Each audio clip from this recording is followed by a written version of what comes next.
Magandang araw mga kapamilya. Today is the 6th Sunday of Easter. Our Mass presider is Father Tito Kaluwag. Entrance Antiphon.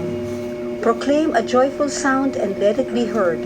Proclaim to the ends of the earth, the Lord has freed His people. Alleluia. In the name of the Father, and of the Son, and of the Holy Spirit. Amen. Grace to you and peace from God our Father and the Lord Jesus Christ. And with your spirit.